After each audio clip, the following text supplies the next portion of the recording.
vous aimez bien ce que nous sommes en train de faire ici, alors nous vous demandons de faire un petit exercice. Avant de bien suivre nos émissions, likez nos émissions, abonnez-vous massivement et surtout n'oubliez pas de partager aux autres. Sonika Fouta, destitué de son fauteuil à l'église de réveil du Congo, une initiative de la majorité de membres effectifs de l'ERC dont les vases est débordé par la mégestion de cet évangéliste à la tête de cette église. Ils ont rendu public ce lundi 24 août dans une déclaration toutes les accusations qu'ils portent à la charge de Sonika Fouta. Reportage Patricia Mastaki et Rigen Ainaka. Fatigué de cette situation, la majorité des membres effectifs de l'église de réveil du Congo tape un poing sur la table et hausse les tons. Ils accusent le représentant légal de l'ERC d'insoumission au pouvoir public et aux lois du pays, notamment en allant déposer le procès verbal de la désignation de Ronsard Malonda à la tête de la CENI à l'Assemblée nationale. Vu les manquements graves et la violation intempestive et flagrante de nos statuts et règlements d'ordre intérieur dans le chef du représentant légal et évêque général de l'ERC, en la personne de l'évangile Sonika Fouta Rockman, la majorité des membres effectifs a relevé plusieurs griefs en son endroit. Le choix du président de la CENI par l'Église du Réveil du Congo devrait bénéficier obligatoirement d'un avis du président national honoraire avant d'être rendu public selon le règlement d'ordre intérieur, article 13, paragraphe 4. Ce comportement susceptible d'entretenir un climat de conflictualité parmi les différents organes de l'RSC est une violation de l'article 9 du règlement d'ordre intérieur et nécessite une exclusion pure et simple.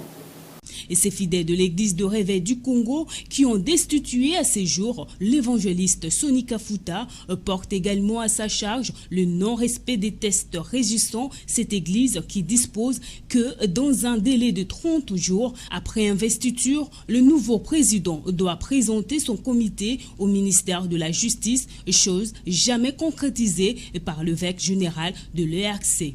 L'inexistence d'un secrétariat exécutif officiellement installé depuis son investiture, le 13 juillet 2019, le représentant légal excelle en gestion dictatoriale de l'institution par l'absence totale du comité administratif de l'exécutif national ou secrétariat exécutif officiellement installé dont la composition devrait être déposée au ministère de la Justice dans le mois selon l'article 12 des statuts de l'ERC.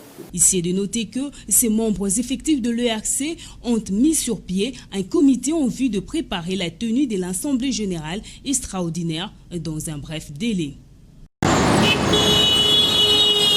La criminalité en général et en particulier le kidnapping à bord des véhicules est loin d'être vaincu à Kinshasa.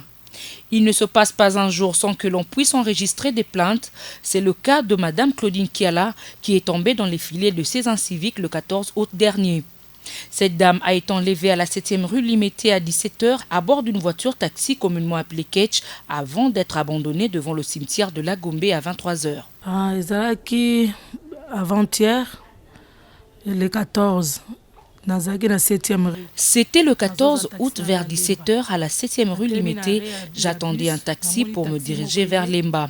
Et j'ai vu un taxi à bord duquel le chauffeur embarquait les passagers à destination de Lemba. Nous sommes entrés au même moment avec un jeune garçon. Arrivé à la 16e rue, ils m'ont coincé au siège et m'ont scotché. Ils ont commencé à me demander de l'argent. Ils ont même appelé mon mari pour qu'il envoie $600 à leur numéro M-Pesa. Ils m'ont tabassé et blessé à l'œil.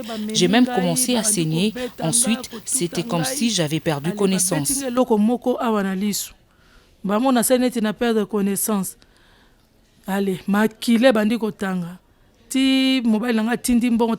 Après que mon mari ait envoyé de l'argent, ils se sont décidés de m'abandonner devant le cimetière de la Gombe à 23h. J'ai subi plusieurs sutures. Je demande aux autorités du pays de tenir à bras le corps cette situation. Telle que je suis là, je suis vraiment traumatisée et on m'a tout pris. Jusque-là, nous n'avons pas encore porté plainte. Nazoka somo en tout cas basala vraiment bas luka moyen ya sécurité na mboko po eza pasi Bon, jusque-là, nous te porté plainte. Une véritable interpellation pour les autorités policières appelées à démanteler ce réseau des criminels qui trouble la quiétude de la population.